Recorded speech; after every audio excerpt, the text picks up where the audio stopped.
and welcome to Comic-Con International's Education Series.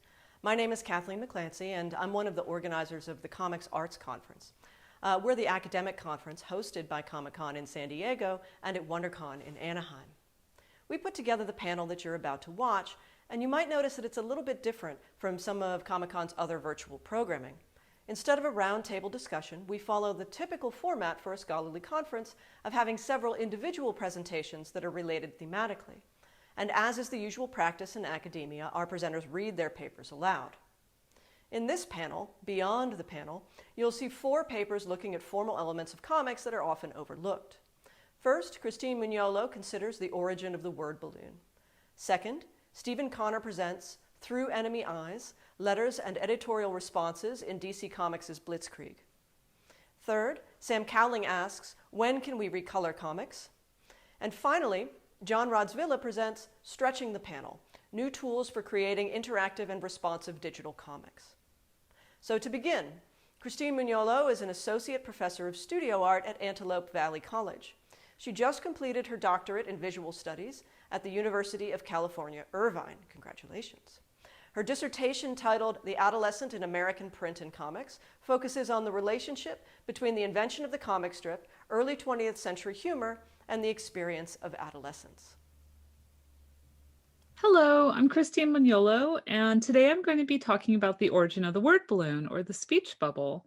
It appears in many different forms, but in essence, we think of it as that space cleared out in the comic panel for text, specifically spoken dialogue. And it's just one of the many magical components of comics that allows those drawn inhabitants to feel autonomous, like they're actually experiencing life in real time.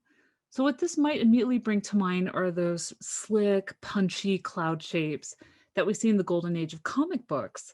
But to dig into this origin story, we're going to have to plow back deeper, back to the art form that set up many of those formal innovations that we associate with comic books, and that is the newspaper comic. Now, this is going to take us back up to the late 1890s in American newspapers and their launch of the colored Sunday supplement. Now, before anybody scoffs, there's a few things you should know when approaching early newspaper comics. First of all, these were raucous affairs. The size of the newspaper broadsheet was huge. It's approximately 2 feet by 2 feet. And once opened, you would be engulfed in this carnivalesque world filled with color, with violence, slapstick, and a general breakdown of rules. The rules of society are overturned, yes, but also the rules of how a newspaper page was supposed to behave. I know this one's hard to get into because the colors are rather faded, but just imagine that you might open the newspaper one Sunday to find that it's suddenly transformed into a deck of cards, or that there's a staircase walking through your newspaper. Maybe you can even experience a short movie feature. Now, second of all, colored newspapers and cheap full-color images in general were a huge technological innovation. If you're trying to contemplate the impact, you can imagine the introduction of color TV, which is a while back now, but maybe more like high-speed internet. This opened a whole new world of media to a new audience where editors are actively prioritizing novelty and experimentation. So by about 1900, the headlining page of the Sunday Comics section, we're starting to get that familiar grid panel structure that we associate with today's newspaper comics. And these often featured word balloons. But if you go to the debut of the Sunday Supplement in 1895-96, you're more likely to find a full-page comic dedicated to Richard Felton Colt's new Yellow Kid, a juvenile comic world filled with projectiles and tumbling children. And though word balloons are rare, I'll be spending some time on this cartoon as a crucial nesting ground for the concept of word balloons. Now, many comic historians have been interested in this historical arc, and they've made groundbreaking discoveries about the word balloon and, in general, how comics became an audio-visual stage, so one where sound and action occur simultaneously in a temporal space. Terry Smolderon's History of the Word Balloon highlights this specific Yellow Kid comic for paving the road to that audio-visual stage. Smolderon emphasizes the significance of the phonograph here. Now, that's a new device that took spoken words and removed them from the speaker. A phonograph generated a speaker, but only in words, so essentially creating word pictures, which is one way to understand a word balloon. And Smolderon notes that the structure of the word balloon even looks a bit like a phonograph. Now, the joke here is that it's the parrot who, like a phonograph, reissues human speech, is creating the words, and at the end, the yellow kid generates his own word balloon. And that's really the joke. It's an anomaly because the yellow kid usually spoke through his shirt. It would really take a couple years after this cartoon before word balloons appeared as an industry standard. And I also want to draw attention to a paper by Iker Exner that places the word balloons in the universe of spoken and heard sounds that had begun to invade the comics close to 1900. So you can see in these examples from his paper, you really need word balloons to generate the narrative because those words are disconnected from the originator. You wouldn't know where the words are coming from otherwise. So today I'd like to continue this study pioneered by so many other comics historians about word balloons, but I'm going to interject a slightly different angle. Word balloons seem to originate as sound containers, but why were they then so effective for dialogue and communication later? Why did it suddenly feel like characters were real with word balloons, speaking directly to each other, and that text and image coexisted in a vivid temporal universe? What was the conceptual change that occurred in comics that made it feel like the characters and not the artists were in charge? And I think this is a sticky question because characters really have been speaking to each other in comic illustrations for many years. During the 19th century, this most typically occurred in subtitles written under the comic. And I think you can tell why this feels a bit cold and distant. This sets up the image as an illustration of the text, or the text as an explainer of the image. So one is very much the support for the other, and this emphasizes an awareness that the text, although it's presented as speech, really has been crafted by an outside author, even when that character is speaking in dialect or with urgency. Now, if you're having flashbacks to high school history courses, you might be thinking, but hey, I remember those weird 18th century cartoons where the people spoke with those wonky balloony things. Yes. Now, although these fell out of fashion toward the middle and later 19th century, that balloony cloud with a tail, it's not an 1890s invention. It boasts a pretty deep legacy, and that was a device employed especially by British cartoonist George Cruikshank. Now, to contemporary eyes, these can make for a pretty annoying reading experience. Sometimes the text is vertical, other times the balloons are stacked, sometimes they float all over the image. There's so much maneuvering that must take place, we can't relax and pass into the illusion that these figures are conversing with one another. And as Terry Smolderin has shown, that's entirely intentional. This is not conversation at all, but it's a series of witty codes we're required to unpack to decipher the political message. They're labels, essentially. Now, I admit I find Cruikshank pretty cumbersome to explain, but luckily the political cartoons published on the covers of American humor magazines like Puck operate in an almost identical way. So there are almost no word balloons in these images, but there is spoken dialogue. Here it's in subtitles and in the squawking of a parrot. And it looks like a grandmother tutoring her grandson, but that's not really what's going on. They are political symbols representing the older and younger philosophies of the Republican Party. We know that because they're labeled as such. That Dingley yarn, toyed with by the cat in the bottom left, it represents the Dingley Act of 1897, a tariff, which now makes the squawking parrot demanding Polly want protection make sense because the parrot is labeled infant industries. So while it looks like a conversation is happening in real time in a parlor room, it's not. It's an elaborate political allegory. Now back to those weird winding word balloons. So where did those originate from? Now this is where you can sink pretty quickly into the academic quicksand because if you're merely looking for spoken text embedded within images, those examples are everywhere, even in ancient examples from ancient Greece and Mayan cultures. But if you want to cap comics to the history of Western print, we can trace back a fairly coherent lineage to the very first woodcuts produced in Europe in about the early 15th century. And like most images of the time, we're looking at predominantly Christian religious imagery. And in both woodcuts and paintings, even sculpture, we see these long winding scrolls or banderoles. Now, there's something interesting about these scrolls for a comics historian, even though I know it probably feels we're going on a huge tangent. Medieval and Renaissance artists thought deeply about what it meant to intertwine texts and images. So such images were not merely decorative, but intended as devotional aids, and the texts invoked here were usually biblical texts, which gave legitimacy and theological guidance to the images. So text unwinding on a scroll, like you see at the top of the Ghent altarpiece here, and that's an ancient support for writing, often this indicated Old Testament proclamations. Unbounded words often appear for New Testament interactions, like the Annunciation that you're seeing in the bottom panels here. And this connected lived actions to the gospel writings. In this Jan van Eyck piece, you can notice how Mary's words are actually backwards, as they're intended to be read by God and not us, the outside viewer. Now, getting back to print, woodcuts not only included text, but they solicited participation through writing. So some images included blank banderoles, a sort of insert your favorite Bible verse here feature. Some owners scribbled in their own banderoles. Text, in other words, was a material and active object in these 15th century images. So now why dwell on this history? Because this deep contemplation of words and how they materialize is something that many 19th century comic artists, especially R. Foucault, seemed obsessed with. Words and writing are everywhere in The Yellow Kid. Text multiplies to ludicrous degrees. It's scrawled on placards, across makeshift billboards, and really on every conceivable surface. The Yellow Kid comic on the left here even parodies this scramble for text real estate with advertisements that are scrawled directly onto the clouds. Yellow Kid comics satirized many aspects of living within the modern urban city, and one of those aspects was the onslaught of text through periodicals, through posters, through billboards, and through sandwich boards. Those are those boards you wear over your body that you're seeing in the bottom right-hand section of the photograph here. Printed text so congested the city that debates ranged about this being hazardous to one's health and how to control visual pollution.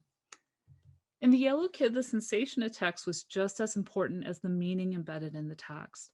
So, for example, the cartoon on the right parodies the fallout after William Jennings Bryan's appointment as the Democratic presidential candidate. So, if you read through the placards, you'll find a collection of satirical commentaries, but seeing the text as part of the visual din here is equally important for understanding the congestion of political rants and opinions that the comic is parodying. Yellow Kid and indeed many other comics were sensational in general. This sketchy active line in occult images, it aligned with new approaches to pictorial journalism that was supposed to make news illustrations feel immediate, authentic, like eyewitness accounts. And color behaved differently in these images too. Rather than being bounded by darker borders, colors tended to bleed and spread. They punctuated explosions, they created atmospheric effects, they even invaded the surrounding text. So in short, the newspaper comic of the 1890s was a 4D affair, a multi-sensory overload designed to resonate with the citygoer's own discombobulated experience. So early word balloons helped to fill out and complete this chaotic experience, which we've seen was especially important for conveying sound or noise. Occult used word balloons sporadically, but typically reserved it for animals, creatures that can't communicate via writing, but only through the production of noises. So what about speech balloons as a conduit to one's thoughts or feelings, as a mode of communication between two characters? These are not strictly sound experiences, and in fact, the surge of superhero movies has shown us that comic book dialogue rarely translates effectively to spoken dialogue.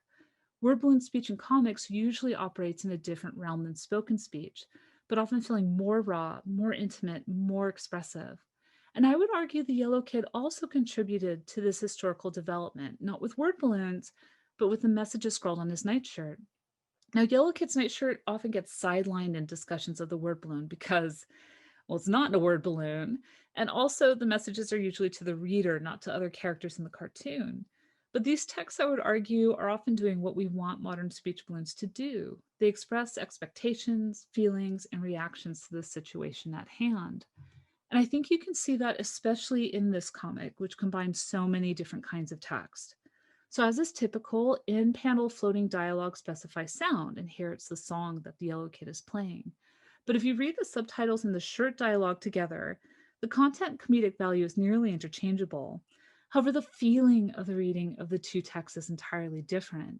So for the subtitles, we must cease looking at the image and disengage from the kid's interactive gestures, making it feel like we're hearing an authorial voice guiding us through the image. But the shirt text operates more like an image. We can more immediately connect the text to the face, which, although it repeats that same smile, it now seems to be shifting slightly in its emotions. The text doesn't drift out of the Yellow Kid's mouth as spoken dialogue, but it feels personal and bodily in a different way.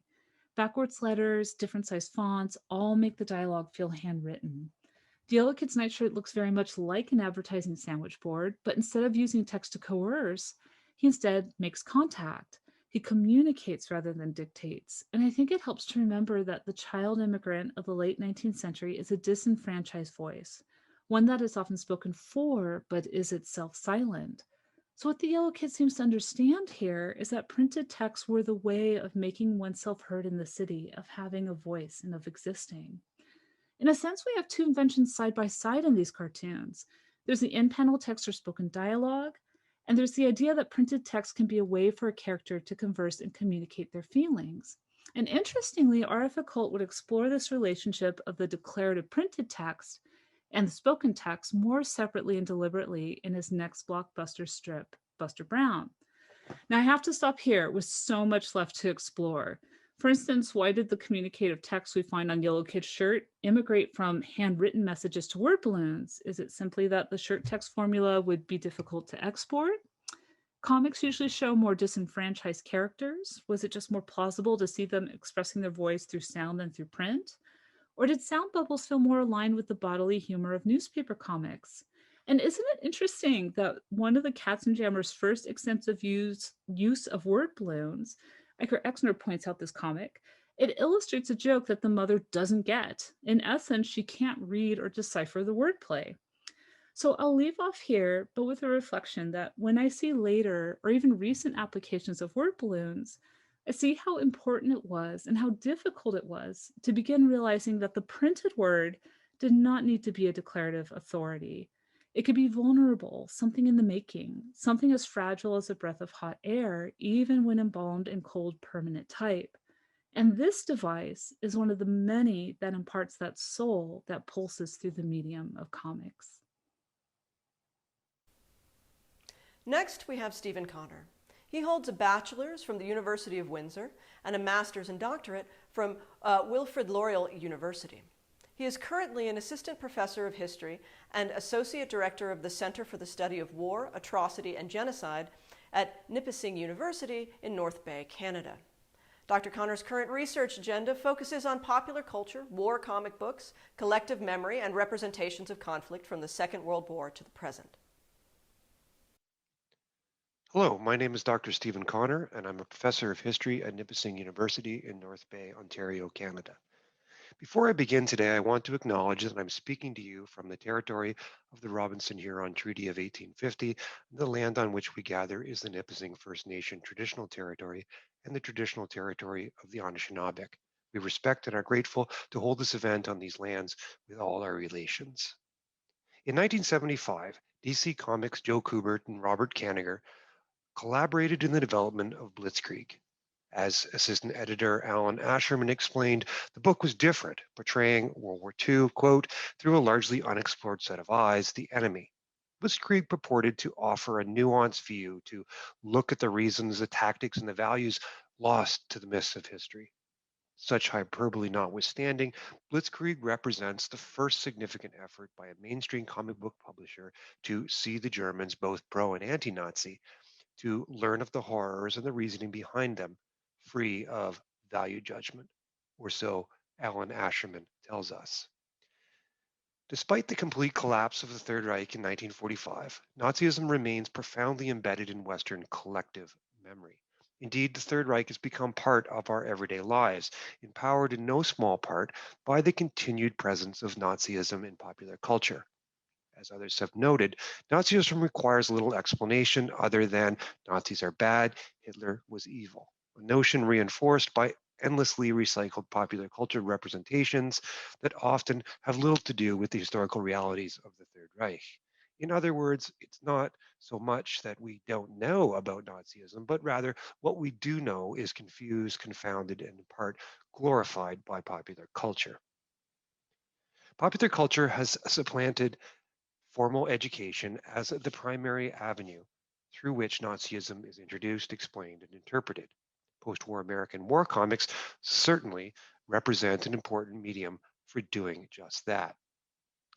Of course, comic book representations of Nazism began long before the end of the Second World War.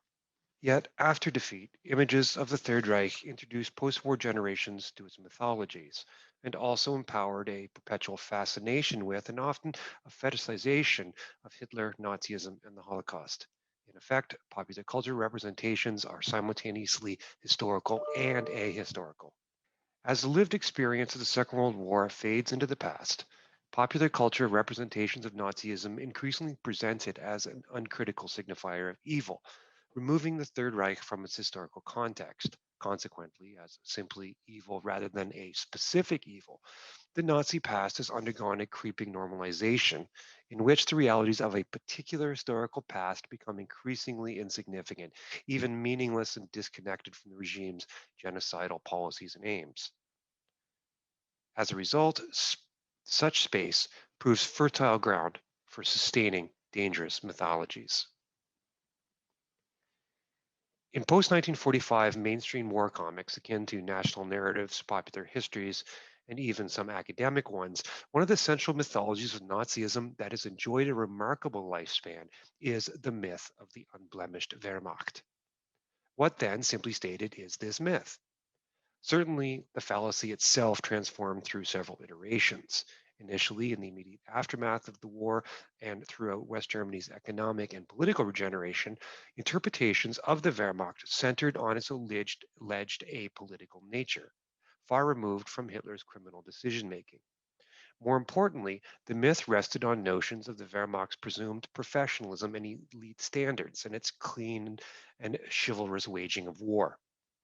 Even as such notions increasingly came under fire, their very amorphous nature, reinforced by a general unwillingness to fully confront the National Socialist past, allowed the core of the myth to shift to emphasize the mistreatment of the simple soldier, far removed from the great crimes of the regime, especially the Holocaust.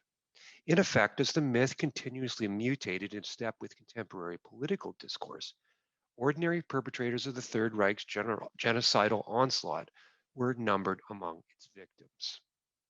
Whatever its longevity and malleability in Germany, as we shall see, and as in elsewhere, by the middle of the 1990s, the myth could no longer withstand generations of historical counter-evidence. Quite simply, serious historical inquiry and accessible public history overwhelmed political expediency and collective amnesia. Undeniably, the Wehrmacht was an institution that supported the regime and empowered Hitler's murderous ideological war. The implications proved momentous. As the primary military wing of the regime, no longer could the crimes of the Reich be laid at the feet of Hitler and a handful of his cronies, nor atrocities and reprisals solely blamed on the so-called excesses of the Waffen-SS. Further, fielding 18 million men, the Wehrmacht proved the primary means by which most Germans participated in and witnessed the Reich's criminality. In effect, far from being bystanders caught in the whirlwind of war, the ordinary men of the Wehrmacht stood alongside their leaders as criminals. Simply, without them, Germany's genocidal efforts were impossible to realize. The myth of the unblemished Wehrmacht, while initially a German construction, also embedded itself in other places, including the United States. By the 1950s and the onset of the Cold War, Americans had come to see the Soviet Union as their primary enemy. Critically, this new reality also meant that former enemies could not only be rehabilitated, but also exonerated, or at least have their crimes willfully expunged from public memory and attributed solely to Hitler, his henchmen, and the Nazi Party. By the 1970s, the American public's general view of the Wehrmacht was largely shaped by German writers and their sympathizers, rather than admittedly inaccessible academic histories. Even the Holocaust, the most heinous of Germany's wartime enterprises, could be compartmentalized in the minds of many Americans. Free of this taint, the Wehrmacht enjoyed a popular perception of an army of professional and honorable men who neither knew of, approved of, and perhaps even resisted the regime's genocidal projects.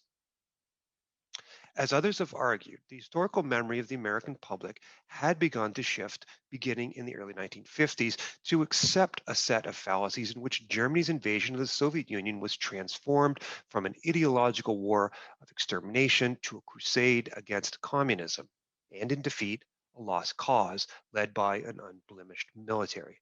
Popular histories and culture certainly played a critical role in spreading this message. Historical myths about the Second World War found expression in some academic and popular histories, and more significantly in popular culture, comic books included. While certainly war comic books have lost the prominence they once enjoyed, they remain significant artifacts reflective of the wider historical and cultural norms and capable of shedding light on both past and contemporary historical narratives or quote unquote truths. In short, war comics provide insight into the ways in which conflict is given meaning and how such processes are shaped and informed by historical interpretation and myth. While mainstream war comics were intended for entertainment, often presenting oversimplified and distorted views of real-world conflicts, they nevertheless informed successive generations about warfare and played a role in shaping readers' historical, cultural, aesthetic, and ethical assumptions about it. Perhaps unsurprisingly, until the late 1970s, Germans and certainly Nazis remained confined to a familiar role as antagonist and enemy in mainstream American war comics. While space existed to differentiate between so-called good German and bad Nazi, an enduring binary that had operated since the war years, the enemy continued as the other, as familiar to readers in the 1940s as the 1970s. In effect, the Wehrmacht remained bit part players, largely faceless and impersonal within a complex depiction, also remaining elusive.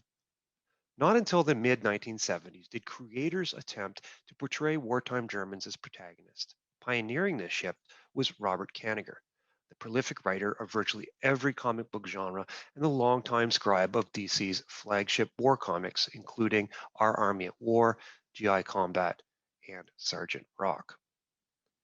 Having penned hundreds of war stories by the mid 1970s, Kanigher approached DC publisher Carmine Infantino with the idea to write and edit Blitzkrieg. Assured a free editorial hand, Kanigher wrote the bulk of the stories with pencils from Rick Estrada. Published bi-monthly between January and October 1976, the comic lasted only 5 issues. Blitzkrieg followed the exploits of 3 ordinary German soldiers, Frank Steiner, Hugo Radl, and Ludwig Getz. Whatever Kanigher's long-term intentions, the trio never evolved beyond one-dimensional characters representative of a specific enemy archetype. It is also true that, however broad the strokes, the characters proved an accurate collage of German perpetrator cohorts. Blitzkrieg featured neither firm chronology or setting. Rather, in each issue, Kanigher situated the protagonist in a different time and place between 1939 and 1944, from Poland to North Africa to France. Such flexibility in time and space allowed a free hand to place the protagonist in recognizable, if fictionalized, sites of mass violence and to represent a range of victim groups. Critically, Blitzkrieg rarely focused on combat. Indeed, the trio rarely confronted a uniformed enemy at all. Rather, they were tasked with so-called special actions against ill-trained, if feisty partisans and conducting reprisals and atrocities targeting prisoners of war and civilians alike. In doing so, Kanigher explicitly identified and incorporated specific victim groups such as Poles, French, Jews, Soviets, and even American soldiers. In depicting atrocity and casual violence as a consequence of German aggression, he certainly undermined Asherman's initial claim of the stories being free of value judgment. On the contrary, readers were reminded that German war crimes were not incidental to their racist war of extermination, but rather at the very heart of it. Blitzkrieg was not free of judgment and depictions of war through enemy eyes. And this proved largely accurate, if more in spirit than historical nuance. Seen in this way, the book challenged the erroneous notion of an ordinary enemy at all, in which individual soldiers could be disentangled from the Third Reich's genocidal project. Kanigher's assault on the notion of the clean Wehrmacht and by association perceived condemnations of Germans rather than just Nazis did not go unnoticed nor unchallenged by the readership, or at least many who responded with their own letters. Indeed, the creative team not only understood that readers' correspondence, quote, both positive and negative, would follow, but expressly welcomed and encouraged comment. Unsurprisingly, given the title Raison d'etre, only a single letter focused specifically on either artwork or story.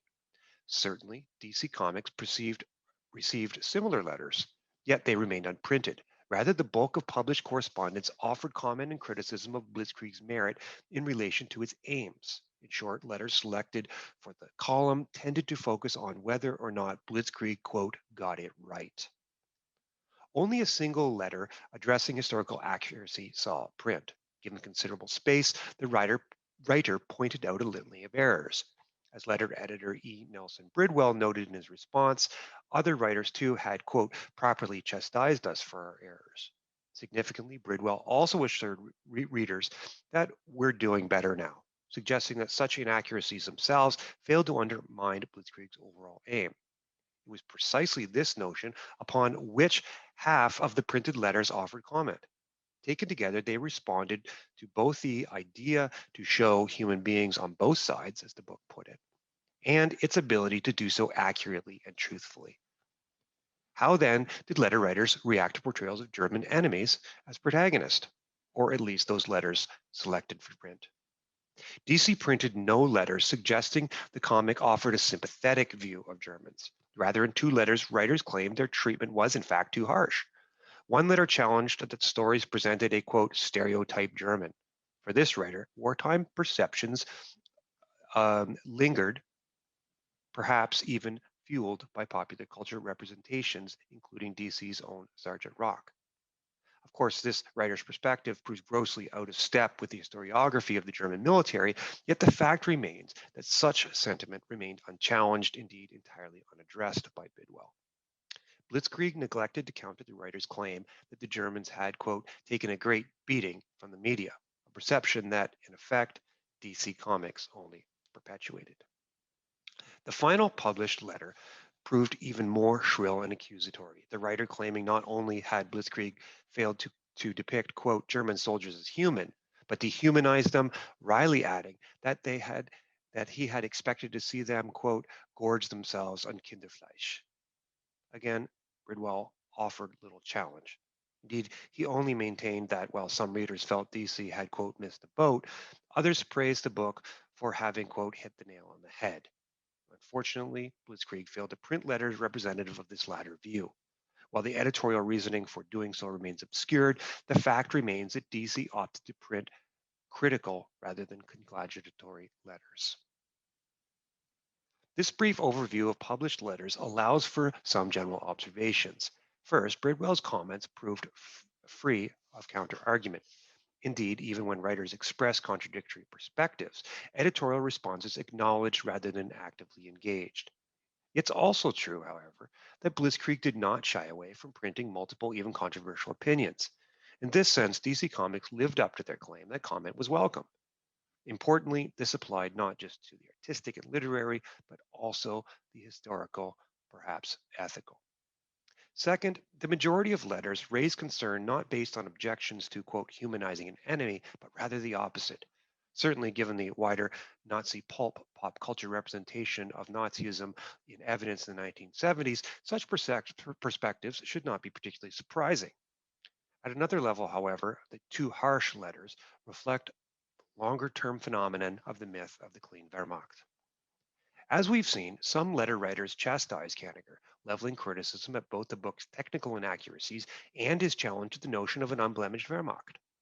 Kanigher's stories certainly invited criticism, and it came in droves. But in doing so, and by printing critical, often reactionary letters, Blitzkrieg exposed the longevity and entrenchment of a dangerous and exculpatory myth. The short-lived series proves noteworthy in offering an enemy as protagonist while simultaneously making some effort to locate them historically. Yet it is here at the intersection of war, comics, popular culture, and history that, contrary to their creators' claims and perhaps intentions, letters often reflected, perhaps reinforced long-standing notions of ordinary enemies that could be disentangled from the Third Reich's genocidal project. Cancelled after 5 issues, readers, it seemed, did not want such stories, sometimes for the reasons that letter writers expressed. Such considerations notwithstanding, Blitzkrieg does represent an important effort to engage and perhaps contextualize German behavior and underlying motivations through the medium of war comic books. Robert Kanigher was a storyteller rather than a historian. Certainly, literary license allows for latitude unwarranted and unwelcome in serious academic historical studies of war. Yet in comic books, mainstream or otherwise, this is not a bad thing. Comic books, akin to history itself, is not fiction shot through with fact, but rather founded on interpretations, often competing, even contradictory.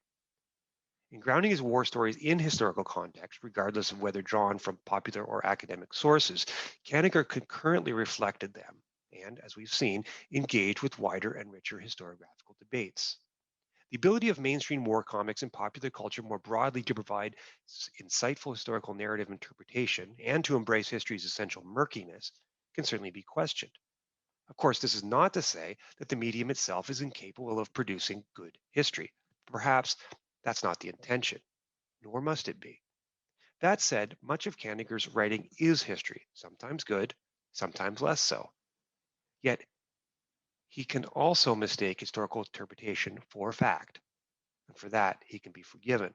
Popular culture is increasingly the primary means by which we interact with the past and learn its true stories, whether or not they actually happened. War comics can tell us much. What they do well is produce important interpretations and insights, sometimes of the events they portray, but always of the context in which they are conceived, developed, and consumed.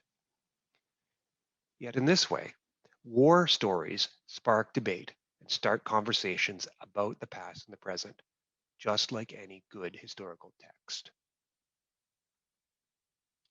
That many Germans resisted and even actively attempted to undermine the Nazi regime is a historical reality, but far more in evidence are those like fictional Frank Steiner, Hugo Radl, and Ludwig Goetz, individuals who empowered it, whether through acts of commission or omission.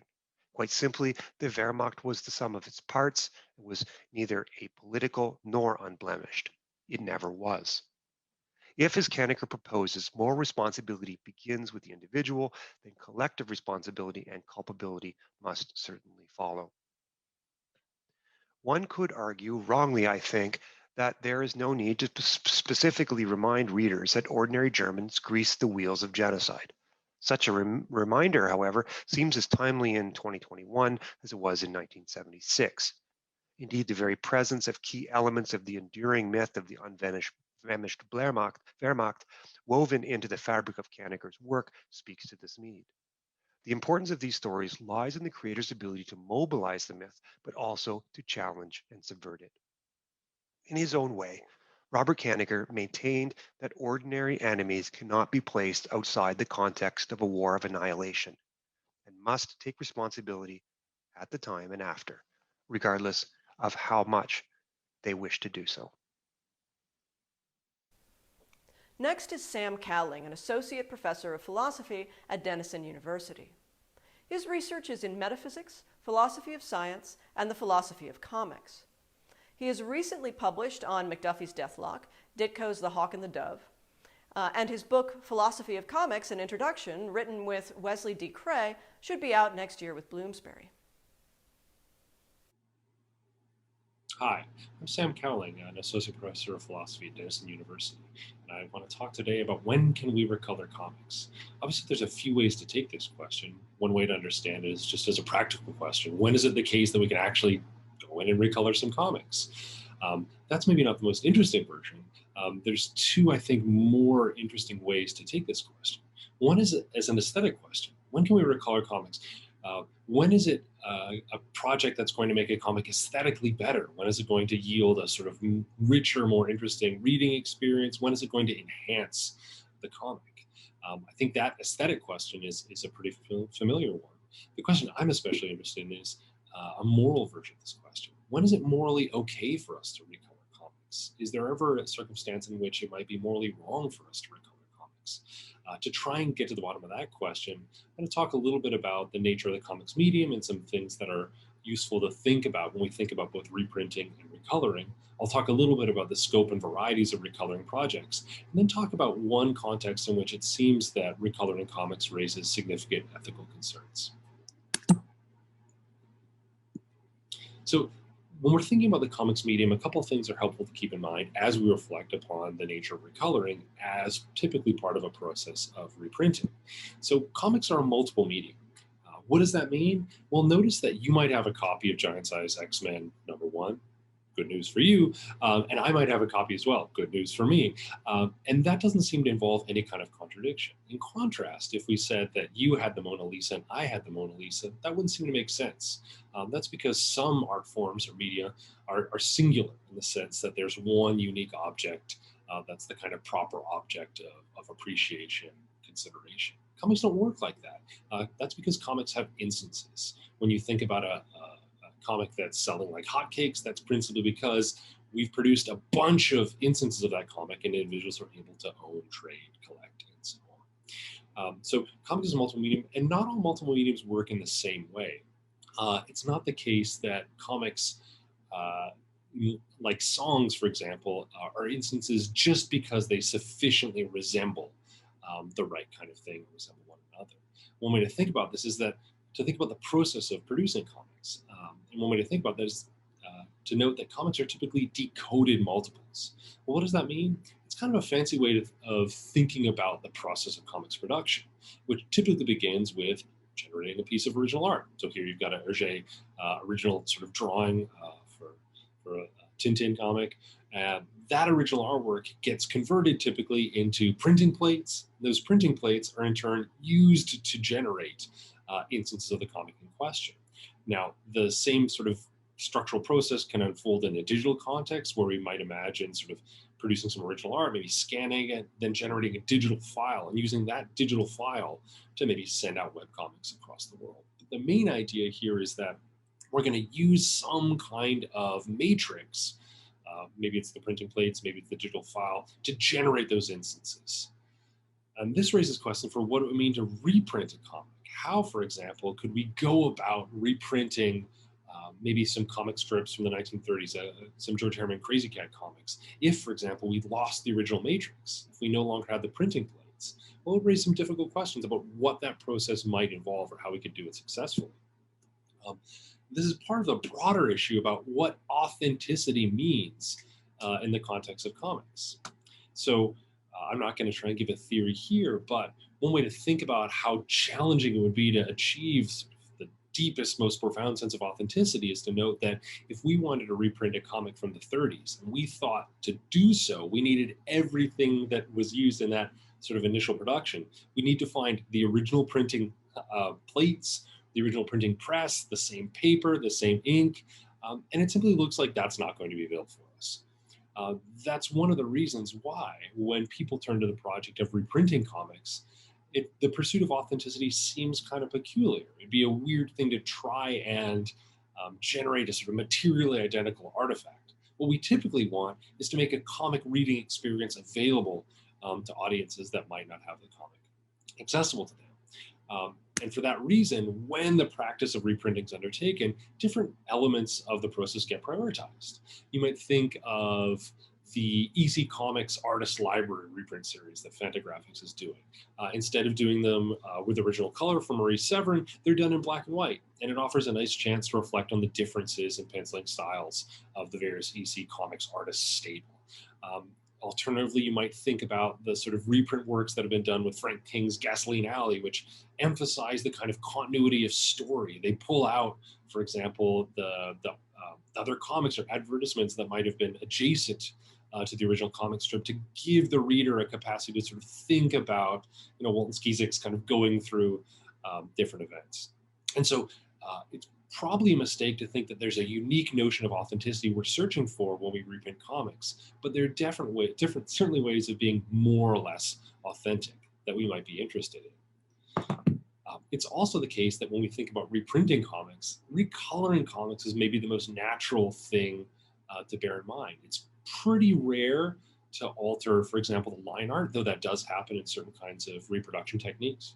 If you want to look up Fichtneizing as sort of previously widespread practice for reprinting before digital technology, that would often involve kind of doctoring some of the line work.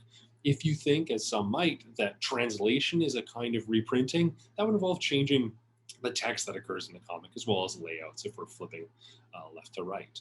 But recoloring seems to be the natural context in which we find changes from the original works to the subsequent reprints. And often we find color entirely removed in the sort of transition from original color comics to maybe cheaper black and white reprints. I think the thing that's useful to keep in mind is that there's no bright line between the recolored and the non-recolored reprints. Reprinting processes involve different material and different technology, often different sort of intermediary stages. You're going to end up changing the comic in some way of its visual presentation from the original. The question that we're sort of more interested here, though, is not whether there's some sort of unique dividing line between the recolored and the unrecolored, but what to think about those reprinting practices that involve a kind of full-scale effort to change in significant ways the look of a comic. That requires us to think a little bit about the different aims that recoloring might involve. So here you'll find the initial splash page to Giant Size X-Men #1. So here you've got a reproduction of the original pencils by Dave Cockrum, a scan of the original issue, and then on your right, you'll see Ed Piskor's sort of remastered homage technique, sort of using some sort of digital scanning of time-worn sort of pulped paper to get this kind of time-worn newspaper feel to it. So obviously, one way to think about this is the first colored version represents a sort of natural process of taking the original matrix and using it to generate some comics. And Piskor's sort of recolored version involves a clear effort at retaining the kind of feel or a kind of almost nostalgia for the initial printing version of it. When we think about recoloring, this isn't the kind of recoloring with which sort of principally interested here. You might compare, for example, like Rich Tommaso's work in some of the Scrooge McDuck reprints that aim to kind of retain certain features of the original aesthetic feel of the comic, but do involve some work of actually sort of going in and doctoring the digital presentation of the comic to get a comic that has this kind of affinity for the original project. Now, one question we might ask about sort of recoloring comics, and this is, I think, a question that a lot of folks have been interested in, sort of discussions have percolated up. What should we think about the aesthetics of this? What should we think about when somebody goes in, gets a sort of canonical comic and reprints it and publishes it for general consumption? And it's clear in some cases that this goes absolutely poorly. And in other cases, it seems to go pretty well. While some folks might defend an aesthetic opinion that recoloring is maybe typically good or always bad, those aesthetic questions revolve around sort of just thinking about the readerly experience is like, and it doesn't look like we have any sort of uniform argument for how to offer that assessment, apart from maybe just looking at individual ones and seeing how they go better and they go worse. As I sort of alluded to earlier, I'm not super interested in this sort of aesthetic question of whether recoloring comics is a good thing. I think it's almost clearly fine in some cases, yielding a better comic in others, and yielding a demonstrably worse one in other contexts. The question that I think is really interesting for our purposes, what if somebody steps in as a colorist, and fundamentally changes what a comic looks like, and aims to reshape the visual presentation of a comic? Is that ever a reason for ethical concern or sort of moral reservations? So it turns out that there's actually, among philosophers of art and estheticians, long-running debate, or maybe it's not super long-running, but since the 1980s, of what to say about changes of color in another medium. So in the colorization of previously black and white film, so this is a still below of It's a Wonderful Life. Obviously, there's the original black and white and then the colorized version.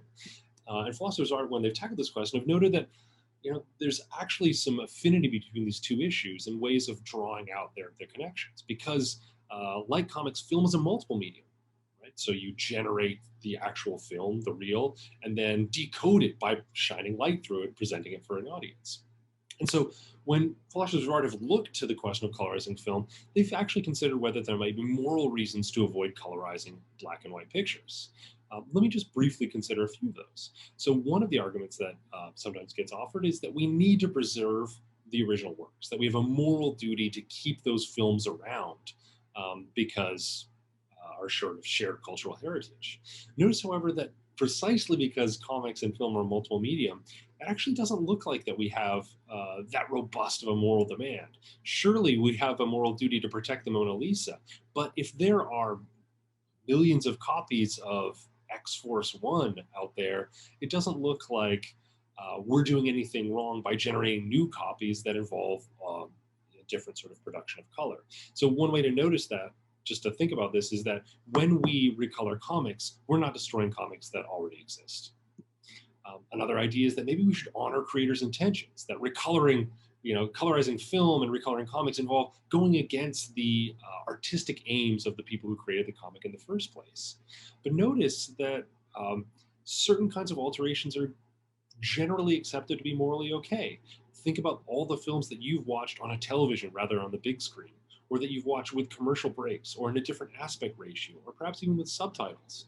In all those cases, it seems that we're willing to abide certain kinds of changes to film to enjoy and access those works. In a similar sense, it looks like creators' intentions might not be fundamentally altered so long as there's no radical miscoloring in comics. If you can think about Siegel and Schuster being concerned if, Superman had green skin, but so long as we're within the realms of sort of general parameters, it doesn't look like alterations to the sort of color palette are going to violate creators' intentions. Another argument that arises is that we should avoid deceiving audiences. So one idea is that philosophers have noted that we wouldn't want people thinking that in 1946 color film was readily available for the production of large-scale motion pictures. This is a pretty modest concern, and obviously there are films that involve even greater, more substantial ways of misrepresenting, for example, history, not merely the history of film production. And it's similarly the case that color comics production has been around a very long time. So it doesn't look like audiences are likely to be deceived, at least in that way. So I'm inclined to think that none of these arguments are especially convincing, that there's no moral case to be made against colorizing film and in turn against recoloring comics in principle. That said, there still might be individual contexts in which it looks like colorizing comics is a problem. So when should we not recolor? I think the one thing reflective on is that the history of comics production involves systematic exclusion and inequity in its creative processes. Overwhelmingly, the producers of comics, writers and artists have been white men. When we look at the history of comics production, what we find is the obvious barriers to the participation of individuals from different backgrounds. So the work of women in comics as colorists is a significant part of comics history that's readily neglected, and it's pretty clear evidence that the sort of enormous creative talent among colorists like Lynn Varley, Rusty Shield, Richmond Lewis, Tatiana Wood, Adrienne Roy, Elizabeth Berube, the fact that their opportunities to work as writers and artists were so limited suggests that there's a clear barrier to participation, especially in mainstream comics by women.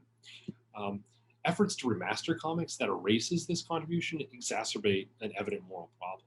So on the slide here, I've got a sort of page from Swamp Thing 24, colored by Tatiana Wood. Recent efforts by DC Comics to produce an absolute Swamp Thing that's remastered with color by Steve Oliff are a way of, so we're erasing the contribution that Tatiana Wood makes to this incredible comic book. While there's no general ethical prohibition against recoloring, we ought to avoid recoloring projects that compound inequity in these ways. So even if recoloring comics in principle is okay, we need to be exceptionally careful that when we do it, we're not silencing the voices or erasing the contributions of individuals that have been denied previous opportunities to do so. So recoloring is a valuable thing to do.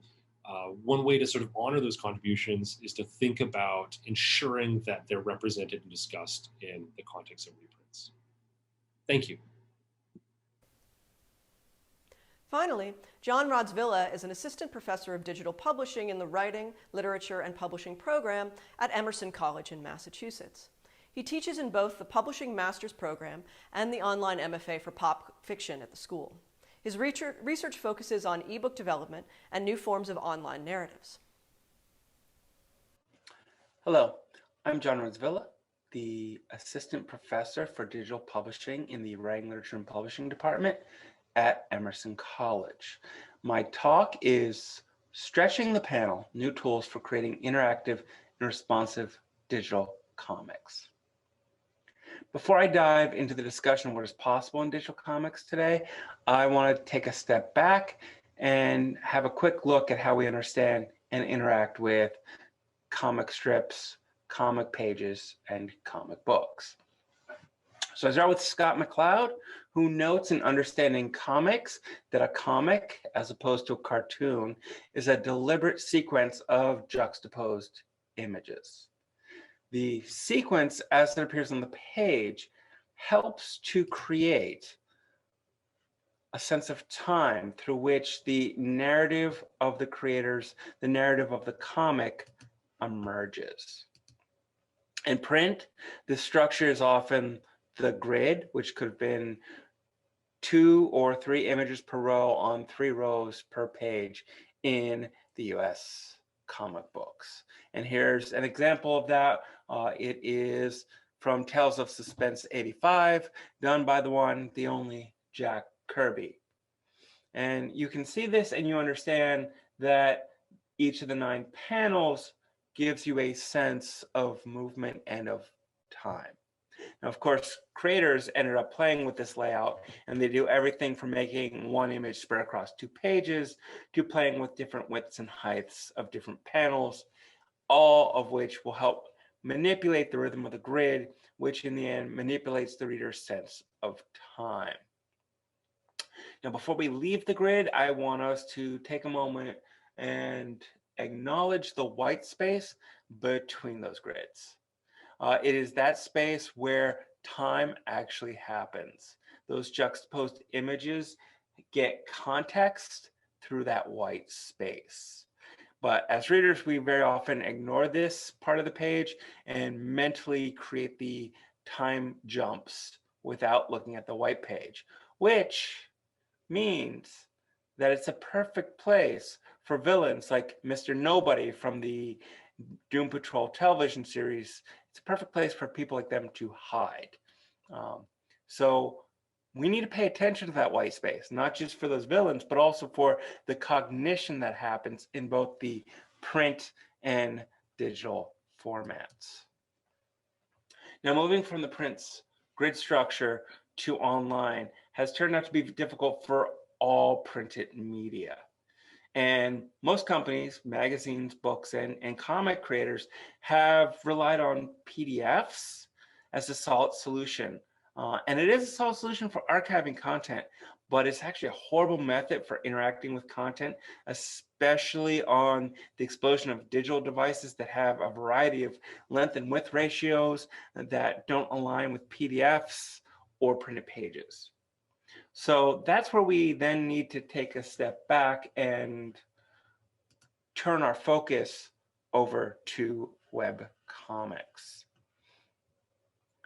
Now, instead of replicating the printed page, web comics, and in this case, webtoons, have done a solid job of reimagining the layout for digital devices. And in Webtoons' case, the smartphone.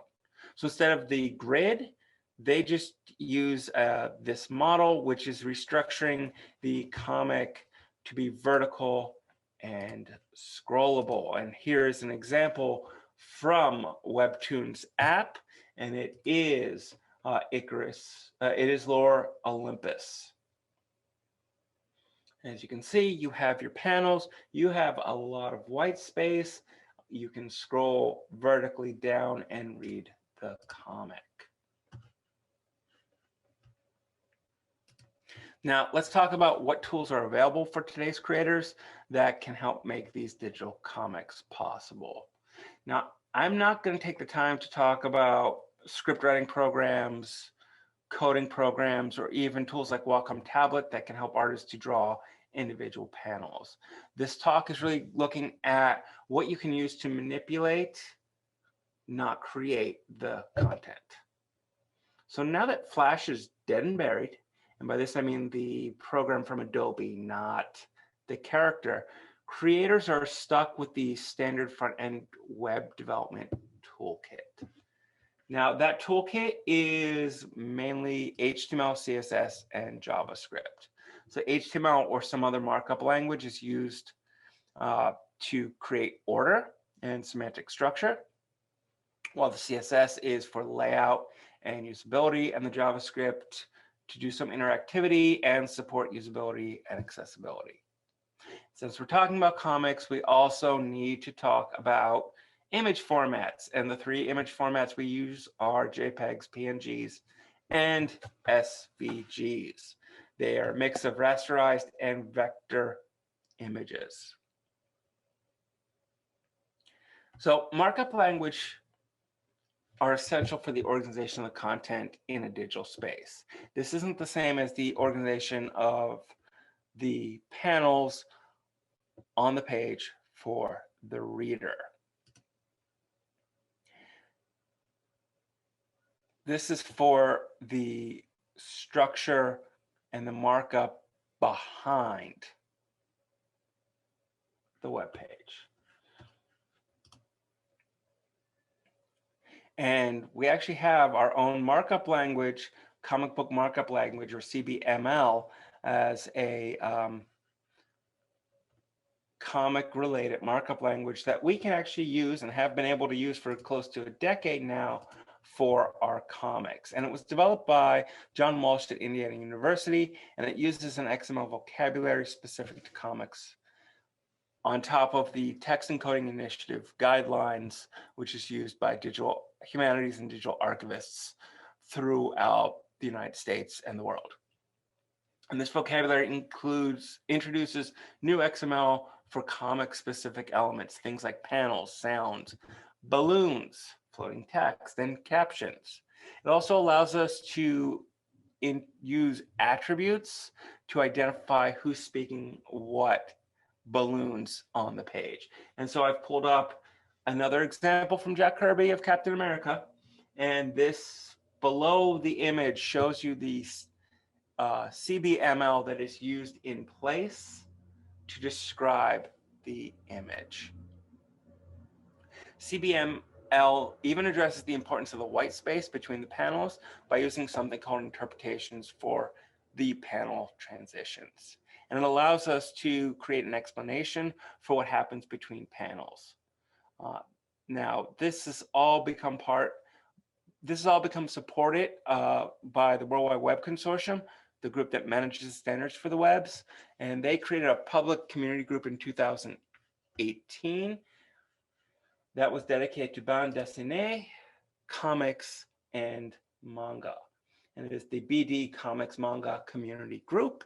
And it can be found at w3.org/community/BD/COMACG.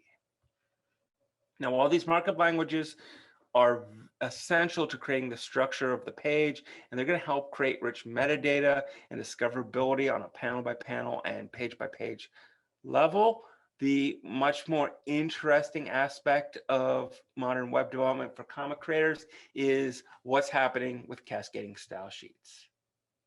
Cascading style sheets have come a long way in the past few years to grant us the ability to manipulate the panels on the page in relation to the other panels on the page, but also the size of the screen.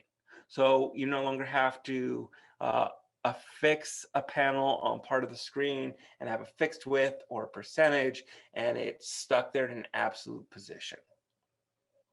We have something, we can now use something called CSS Grids as well as responsive design to change how creators can get around that print-bound model and create real digital comics. So responsive design is a concept that's very well developed in the user experience world, and it basically asks designers to think about the web page not as a fixed entity, but as a collection of elements that can reflow to fit into different size screens. The refitting can be done either by resizing or reflowing the content. So you can take your 3x3 grid and you can shrink it or expand it to fill the whole screen, or you can change it so that each of those grids appears one under the other, similar to the Webtoons model. Within responsive design, you're also able to create breakpoints, and those breakpoints allow you to say, For the bigger screens, I want my grid, my 3x3 grid, but as we move to small phones, I want you to break that grid up into a vertical scroll.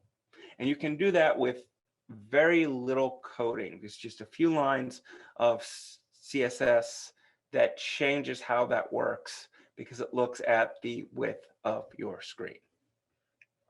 Now, comic creators have also used and are starting to use responsive design to really think through what else you can do with the comic panel.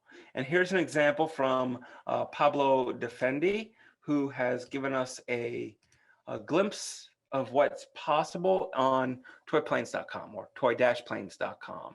On the site, he's created a comic that not only reflows the grid based on the screen size, but actually reformats some panels. So here I'm going to start this, and as I'm talking, watch that first panel, watch how it goes from a long vertical into a panel the size of the other panels. So this is true responsive design, where the images actually can change based on the screen size. Now, in order to stay sane with dealing with organizing content for all these different screen sizes, the web community has come upon this new idea in the past few years, probably the past 2-3 years, maybe a little bit longer, but it's only gotten support in the past 2-3 years, where they've designed this simple way to place content on the screen in a kind of regular pattern. They call this the grid. And really, we're back to where we started, where we now have a CSS grid that allows us to use the print grid, but don't think it's just a simple backward step to a print grid. This new CSS grid actually is very responsive, and it allows developers to identify how they want that grid to show on the screen. So let me just show you a quick, simple example of the grid. And here's a grid that I created on Griddy. And you'll notice with the arrow again, it's only a few lines of CSS to define how the grid is structured. And then from there, we can go and use our understanding of breakpoints and responsive designs to create a layout for a desktop, a layout for a tablet, and a layout for the mobile. We don't change any of the content. We don't change any of the actual images or text. What we do is we just manipulate their size and position relative to one another. So I want to end this talk with an example of how all of this can be pulled together into a modern digital comic. And this is a video of the beginning of the end, which is a webtoon that's available on the platform and app Tapas. And it uses a grid on a vertical webtoon layout, and it plays with white space. It also adds blurred images. It uses some minor animations to transition between panels. And really, I hope this gives you some sense of how web comics can be much more than just imitations of print comics without losing the soul of the strip.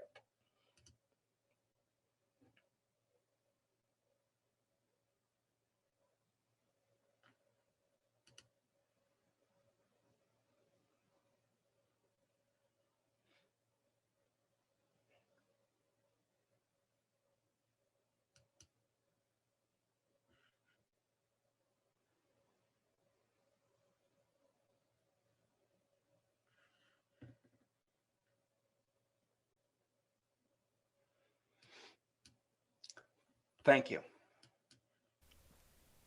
That's our time. Thanks for watching our panel, and we hope you'll check out some other Comics Arts Conference programming.